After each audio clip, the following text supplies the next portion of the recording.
Assalamualaikum warahmatullahi wabarakatuh. Alhamdulillahirrahmanirrahim. Wa bihi nasta'inu ala umuri dunya waddin. Wassalatu wassalamu ala asyrafil anbiya wal mursalin sayyidina Muhammadin wa ala alihi washabihi ajmain. Amma ba'du. Sebelumnya perkenalkan, nama saya Syaifullah Alfan, dari kelas Ekonomi Makro B yang diajar oleh beliau Pak Ferry. Dan di sini saya akan menjelaskan tentang model keseimbangan pasar barang dan pasar uang. Yang pertama, keseimbangan pasar adalah keseimbangan yang terjadi ketika agregat demand bertemu dengan agregat supply. Agregat demand sendiri nanti bisa disingkat AD dan agregat supply disingkat AS. Dimulai dengan keseimbangan pada pasar yang sederhana sampai pada bentuk yang kompleks. Masuknya uang dalam perekonomian mengakibatkan pembentukan keseimbangan umum bertambah kompleks. Meskipun pada akhirnya keseimbangan umum tetap terjadi pada saat AD atau agregat demand sama dengan agregat supply atau AS. Lanjut, poin pertama ada keseimbangan pasar uang atau kurva LM. Kurva yang menunjukkan L sama dengan M. Kurva LM menunjukkan L sama dengan M, yang dimana L sama dengan jumlah likuiditas atau jumlah uang dalam perekonomian yang diedarkan oleh bank sentral. Dan M sendiri berarti jumlah uang yang ingin dipegang oleh masyarakat. Dalam istilah lain juga bisa ditemukan MS atau MD, di mana MD sendiri adalah money demand dan MS sendiri adalah money supply. Jadi singkatan dari jumlah likuiditas atau jumlah uang dan jumlah uang yang ingin dipegang itu tidak hanya L sama dengan M. Bisa juga ada istilah lain yang menyebutkan disingkat MS sama dengan MD, money demand dan money supply. Hubungan uang dan pendapatan. Semakin kaya orang, maka semakin besar pula keinginannya memegang uang untuk melakukan transaksi. Sebaliknya, semakin miskin orang, semakin kecil jumlah uang yang ingin dipegangnya.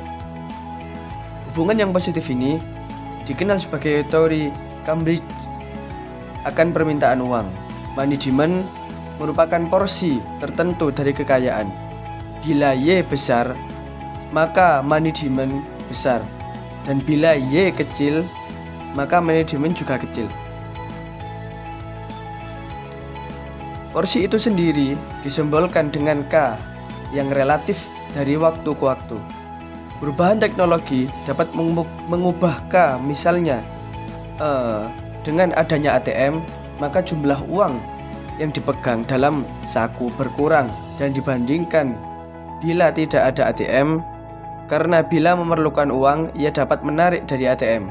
Bila kemudian kartu debit telah diterima luas, maka jumlah uang yang dipegang dalam saku semakin berkurang karena transaksi dapat dilakukan tanpa fisik. Hubungan antara uang dan kekayaan ini digambarkan dengan grafik berikut. Kemiringan slope kurva ditentukan oleh besaran K. Lanjut, hubungan uang dan tingkat bunga. Semakin tinggi bunga, maka semakin orang tertarik menyimpan uangnya dalam deposito di bank konvensional. Dalam konteks lain, semakin tinggi bunga obligasi, semakin orang tertarik membeli obligasi konvensional. Bila orang meningkatkan simpanan uangnya dalam bentuk deposito di bank konvensional atau membeli obligasi konvensional, maka semakin sedikit uang yang tersedia baginya untuk melakukan spekulasi berjual beli saham 8 di pasar saham. Lanjut, ada poin kedua, keseimbangan pasar barang atau bisa disebut kurva IS. Kurva yang menunjukkan I sama dengan S. Keseimbangan pasar barang digambarkan oleh kurva IS. Sesuai dengan namanya, kurva IS menunjukkan I sama dengan S, yang dimana I sendiri berarti investasi dan S berarti saving atau tabungan. Dalam ekonomi makro, dibahas bahwa pendapatan yang diterima dapat dilakukan atau dapat digunakan sebagian untuk konsumsi dan sebagian lain untuk disimpan. Dalam rumus Y sama dengan C plus S, di mana Y sendiri berarti pendapatan, C berarti konsumsi, dan S berarti simpanan. Hubungan investasi dengan tingkat bunga. Hubungan antara investasi dengan tingkat bunga dilatar belakangi oleh praktik yang lazim dilakukan, yaitu meminjam kredit dari bank konvensional untuk melakukan investasi. Semakin tinggi bunga, semakin sedikit jumlah kredit yang mau dipinjam oleh masyarakat dari bank konvensional. Arti semakin sedikit investasi yang terjadi. Lanjut, ada poin ketiga, yaitu kurva yang menunjukkan hubungan tabungan dengan pendapatan. Hubungan antara tabungan dengan pendapatan dilatar belakangi oleh kecenderungan orang untuk menggunakan sebagian pendapatnya untuk ditabung dan sebagian lain untuk keperluan konsumsi. Semakin kaya orang, semakin banyak juga tabungannya. Dan juga semakin miskin orang, semakin kecil tabungannya. MPC dan juga MPS sendiri relatif stabil dari waktu ke waktu karena merupakan kebiasaan orang atau pola perilaku orang dalam menggunakan pendapatannya. Keseimbangan perekonomian terjadi pada saat kurva IS atau investasi dan saving atau tabungan tadi bersilangan dengan kurva LM. Kurva IS sendiri kependekan dari investment saving, menggambarkan hubungan antara output dan tingkat suku bunga yang bergerak miring dari kiri atas ke kanan bawah. Artinya investasi akan semakin besar jika tingkat suku bunga menurun, yang pada akhirnya meningkatkan output. Di sisi lain juga kurva LM merupakan kurva hubungan antara output dan tingkat suku bunga yang diturunkan dari permintaan dan penawaran uang. Karenanya kurva ini disebut dengan kurva LM atau liquidity money, yang menggambarkan kecenderungan masyarakat atau pelaku ekonomi untuk memegang uang, baik untuk tujuan transaksi maupun untuk antisipasi atau berjaga-jaga.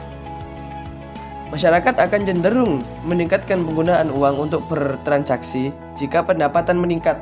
Selanjutnya, masyarakat sendiri akan cenderung menurunkan penggunaan uang untuk berjaga-jaga atau untuk antisipasi jika tingkat suku bunga. Selain itu, kecenderungan untuk memegang uang tersebut secara eksogen dipengaruhi jumlah uang yang beredar yang ditentukan oleh pemerintah.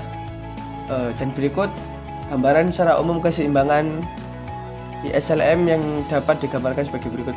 Bisa dilihat di PPT tersebut ya. Pada gambar tersebut pada titik A, perekonomian dalam kondisi seimbang.